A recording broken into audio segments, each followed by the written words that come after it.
the granddaughter of slaves. I am the youngest sibling of 20 children. I am the daughter to sharecroppers. My name is Fannie Lou Hamer. Born in Mississippi at a time where all you could do was pick cotton. Our family barely had food to eat or clothes to wear. I dropped out of school at an early age to help my family work out in the field. And by the age of 12, I could pick about 300 to 600 pounds of cotton a day.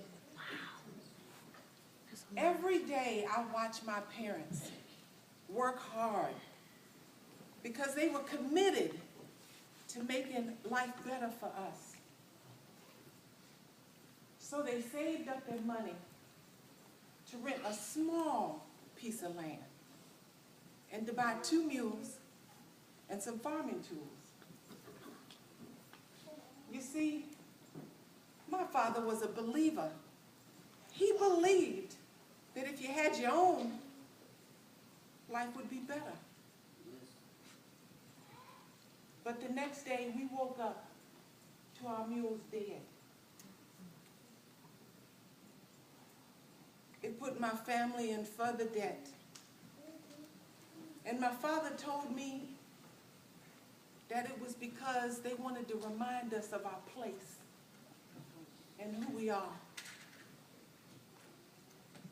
I prayed to God that day, Lord, please help me find a way to make life better for me and people just like me. I learned a lot from my father,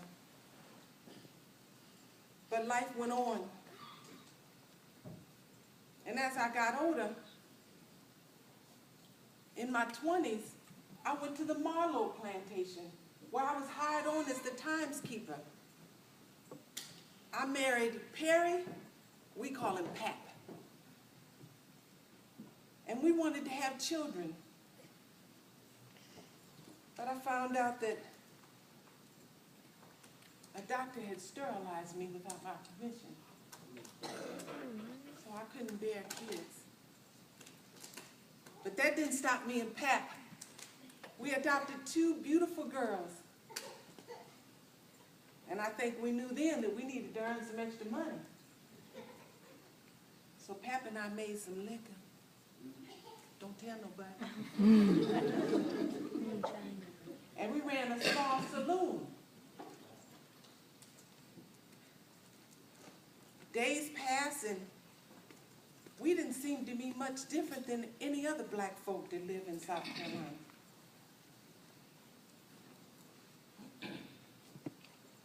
When I was 44 years old, I heard about a small group. They called themselves the Student Nonviolent Coordinating Committee. And they came to a church close to my house, and somebody invited me to attend. And when I went to the meeting, I sat in the back of the room, as we normally do.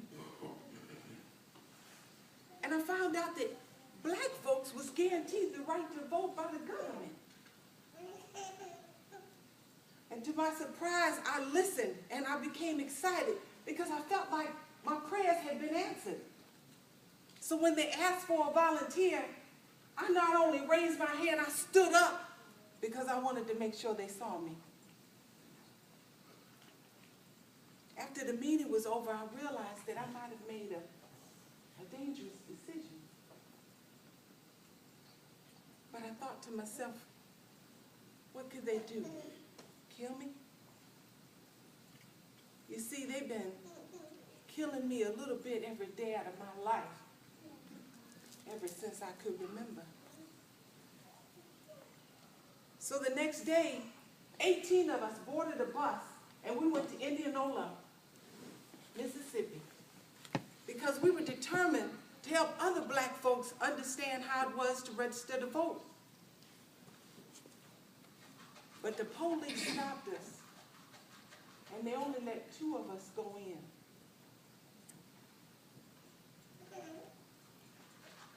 Well, I failed that test. Not once, but twice. But on the 3rd try, I became a registered voter. And on the day that I was able to vote, I was told I couldn't because I had to pay poll tax. And I couldn't afford to do that.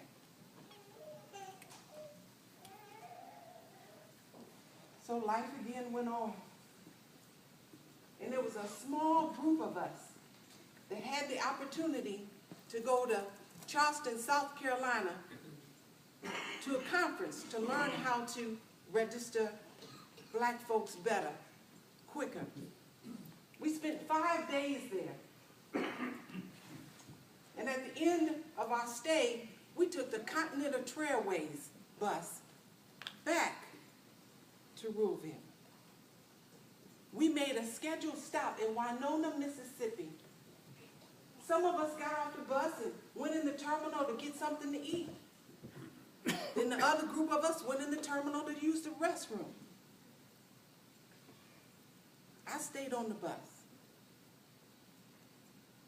And all of a sudden I saw my friends running out from the terminal. So I gets off the bus and I asked them what's going on, and they're yelling that the chief of police, he ran us up out of there. They yell at me to get back on the bus. As I watched my friends get arrested, I heard them yell, "Get her!" And they came and got me and arrested me and put me in the car. And as they put me in, they kicked me. And then they took us to the county jail. And I knew then that we was going to get beat. Because in the county jail, ain't nobody going to hear us yell.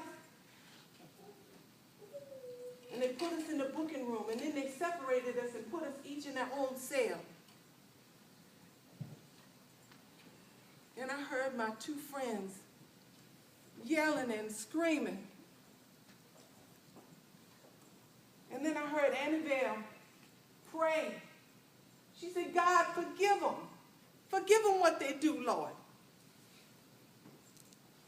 And then I watched Annie being carried past my cell, blood rolling down from my eyes, her lips swollen, her clothes torn. And I knew then they was coming for me. And 3 white men came to my cell.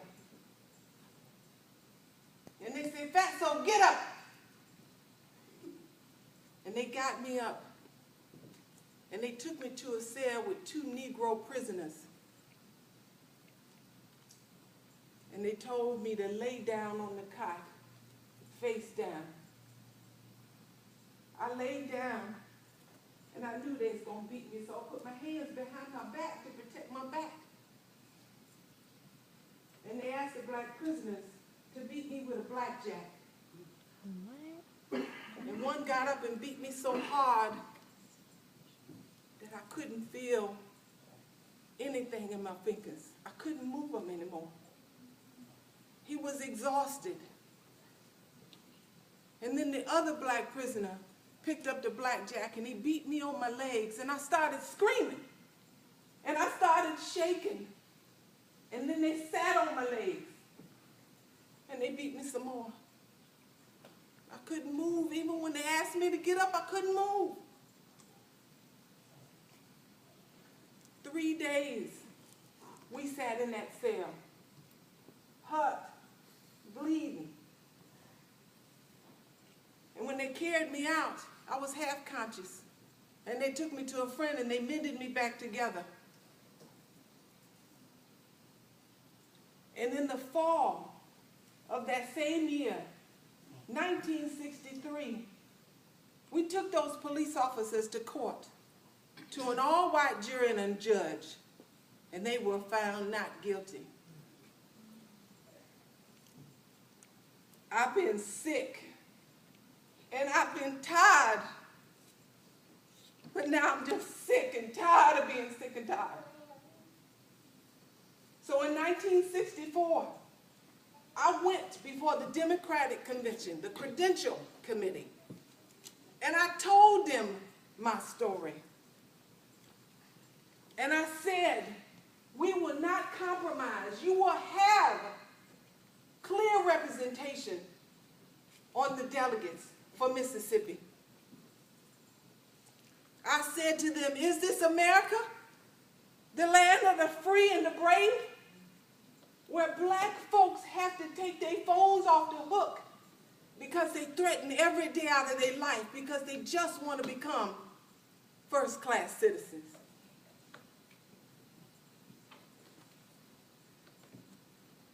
They gave us 2 seats. And in 1968,